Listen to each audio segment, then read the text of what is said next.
What would you say some of your biggest lessons have been? I would say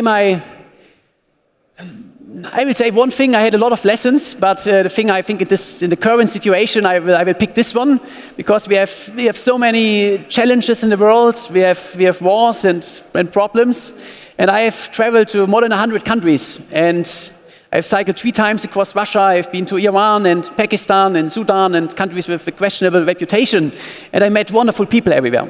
So I believe in the good in people, and what's in the media or politics, this is not the same as the people you will meet in those countries, and this is something we should never forget. Yeah, that's one thing. Yeah, I feel like that deserves a big round of applause.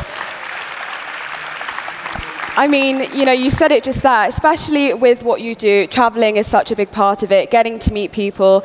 In terms of the actual locations themselves and the settings though, where's been some of your favorite places to visit? Well, I always thought like I can't decide, because there are so many beautiful places on Earth, until 4 years ago I did a gravel bike expedition in the Peruvian Andes, 20 passes above 5,000 meters. Wow. And this is my favorite place in the world. Yeah? Could you describe it a little bit more for us? Well, it's like this. You have the Inca culture there, so the people are still walking around in their traditional dresses. It's very, very rural, and you have roads going up to from 2,000 meters to 5,000 meters. It's like super, super tough. Yeah. But when you stand at 5,000 meters, if those mountains around you, it is just, for me, the most beautiful place I've ever been. I love it. And how do you choose what locations or what adventures you're going to do next? Well, the good thing about my job and my life is I do have a lot of time to reflect. So I just went across the US, and you have wonderful landscapes, but you have also the Midwest. And this is the most monotonous place I've been in my life. And when you went across Kansas and you have like 3 weeks of just fields and nothing else, you pretty much know what you want afterwards. A lot of clarity there. And so is that what running is for you? It's that opportunity for you to really go through your thoughts, work through ideas, or is it also something for you to escape to as well? It's not an escape. No, I just really love sports. Sports has always been my life, and let's say it like this, if I, for some reason, because I have speeches and so on, I don't do sports for a few days, I don't feel good. Yeah. So I have all my important decisions in life.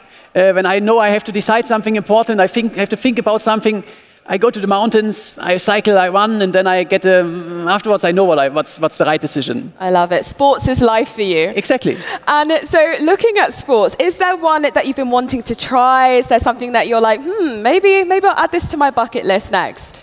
Yes, so my bucket list grows every year. I finish one project and 2 new ones come to it. Always the case. I have this, the good thing is that I'm an adventurer, so cycling is my main thing, but I can do everything. The mindset from this is also transferable to other disciplines. So now I did triathlon.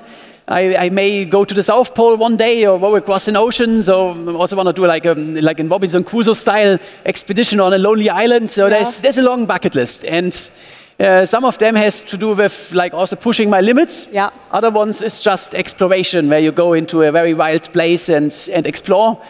And the good thing is, as long as I always kind of reinvent myself, my career doesn't have to end with 40 when I'm maybe not the fastest anymore, because I can still go on different kind of expeditions and tell a nice story, and then I can do this, well, until I'm old.